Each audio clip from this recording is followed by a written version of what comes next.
Everyone knows the names of America's old money: the Vanderbilts, the Rockefellers, the Astors. In Philadelphia, it was families like the Biddles and the Drexels who ruled society. They lived in mansions on Society Hill. They would not let anyone into their clubs who did not have the right last name. But while the white aristocracy was busy excluding everyone, another aristocracy was rising right under their noses: a black aristocracy. In the 1840s, decades before slavery ended in the South, a secret society of black families in Philadelphia was amassing fortunes that rivaled the white elite. They lived in mansions with English butlers. They sent their children to private schools in Paris. They owned the catering empires that fed the white upper class. They were called the Old Philadelphians of color, and for nearly 50 years, they operated a parallel universe of wealth and privilege that history has almost completely erased. They had their own 400 list, their own debutante balls, their own rules.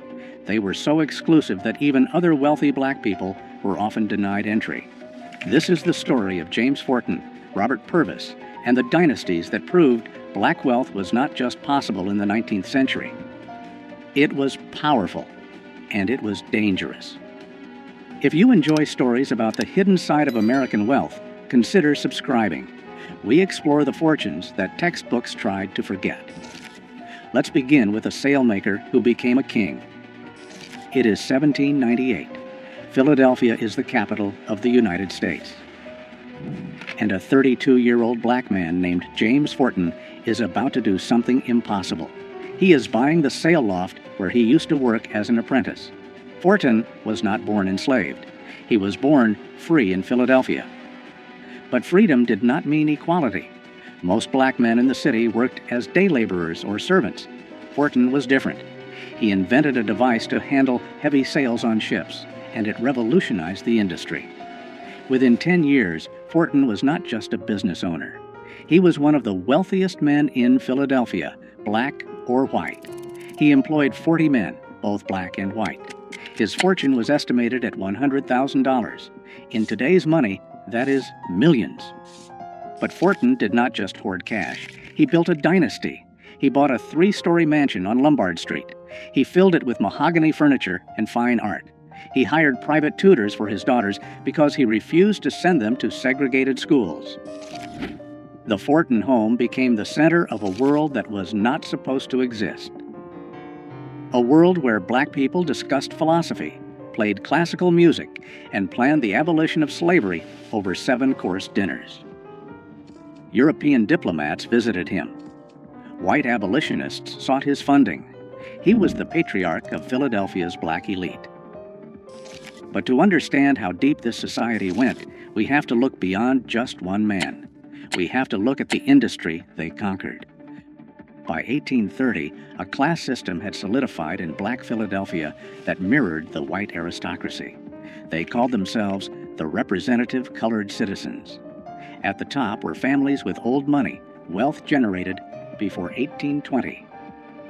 The leaders were a new kind of king, the caterer kings.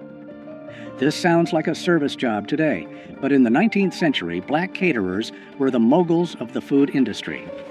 They were the celebrity chefs and event planners of their era.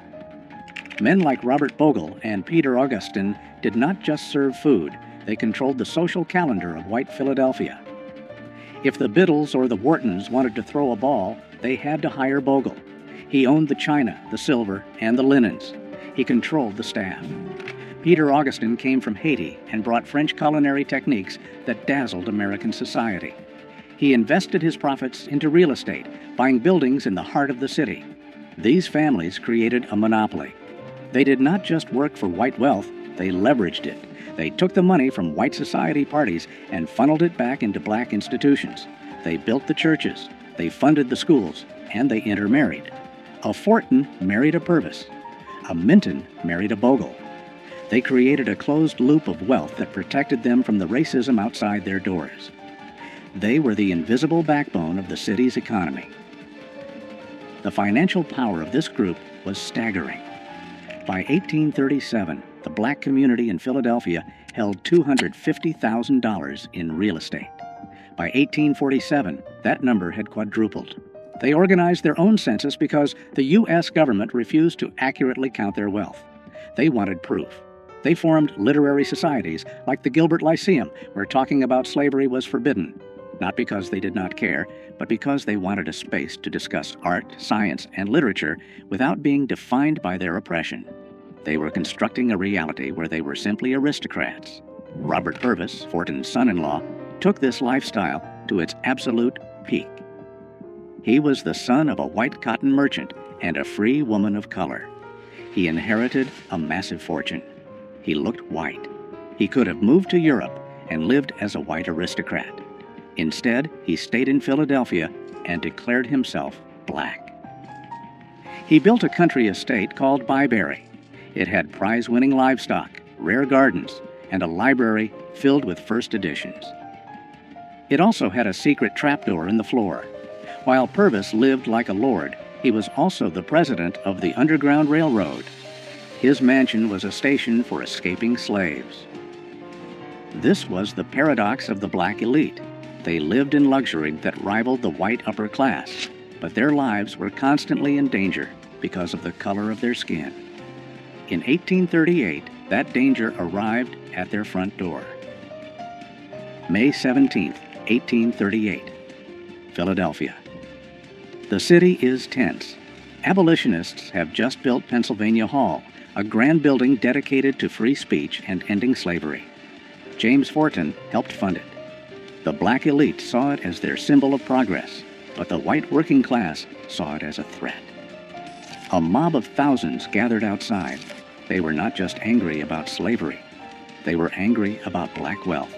They saw black men like Fortin and Purvis walking the streets in silk suits, while white immigrants struggled to find work. The resentment boiled over. The mob burned Pennsylvania Hall to the ground only 3 days after it opened. Then they turned toward the black neighborhoods. They did not go after the poor. They went after the rich. They targeted the mansions. They targeted the businesses. Robert Purvis sat in his estate at Byberry, watching the glow of the fires in the distance, armed with a shotgun, waiting for the mob to come for his family. They did not reach him that night, but the message was sent. Your money does not protect you. Your education does not protect you. To us, you are just targets. The riots of the 1830s and the 1840s changed the black elite. They did not lose their money, but they went underground. They became secretive. They stopped flashing their wealth in public. They retreated into private societies. This is when the secret society truly formed. They created exclusive clubs like the Banneker Institute and the Pythian Directory. These were not open to just anyone. You had to be nominated. You had to have money. You had to have good breeding. And yes, color played a role. The Old Philadelphians of color developed a reputation for being color-struck. They favored lighter-skinned members. They looked down on the formerly enslaved who were arriving from the South. They called them contrabands. It was a defense mechanism. They believed that if they maintained perfect manners, perfect dress, and perfect conduct, white society would eventually have to accept them. They were wrong, but they held on to this belief with a religious fervor. They refused to listen to jazz or blues. They listened to Bach and Beethoven. They did not eat soul food. They ate French cuisine. They were protecting a legacy that they felt was the only thing keeping them safe from the mob. There is another dark chapter to this story, the phenomenon of passing. Because many of these families were mixed race and light-skinned, they faced a tempting choice. They could leave Philadelphia. They could move to a new city where no one knew them. And they could become white. Historians estimate that thousands of wealthy black people from this era simply vanished from the records. They did not die. They crossed the color line. They married into white families. Their children grew up never knowing they had black ancestry. The Purvis family saw this tear them apart. Some nieces and nephews moved away and cut all ties. The wealth they had built as black entrepreneurs became white wealth in the next generation. This terrified the ones who stayed. They saw their community shrinking. Every time a son or daughter moved away to pass, the dynasty weakened. It was a slow, silent erasure. The families who remained, like the Mintons and the Warwicks, doubled down on their identity. They became even more insular. They clung to their history because they were the only ones left to remember it. By the 1900s, the world was changing again. The Old Philadelphians were facing a new threat, not white mobs, but a new kind of black wealth. The Great Migration brought thousands of black Southerners to Philadelphia. Some of them built fortunes in banking, insurance, and beauty products. There was Madam C.J. Walker and the bankers of Durham. This was new money. It was loud. It was proud. It did not care about French tutors or debutante balls. The Old Philadelphians turned their noses up at it. They refused to let these new millionaires into their social circles, and that was their fatal mistake. By closing their doors, the Old Philadelphians slowly strangled their own influence. They had the pedigree, but the new generation had the momentum. Slowly, the mansions on Lombard Street were sold. The catering empires were replaced by corporate hotels. The families drifted apart. Some moved to Europe. Some passed into white society, choosing to pass and leaving their history behind. Today, if you walk through Society Hill or the older parts of Philadelphia, you will not see statues of James Forten or Robert Purvis. Their mansions are mostly gone or converted into other things. The dynasty did not crash because of a scandal. It faded because it was designed to be secret. They built walls so high to keep the world out that eventually the world forgot they were there. But for 50 years, they proved something that terrified 19th century America. They proved that black excellence was not an anomaly.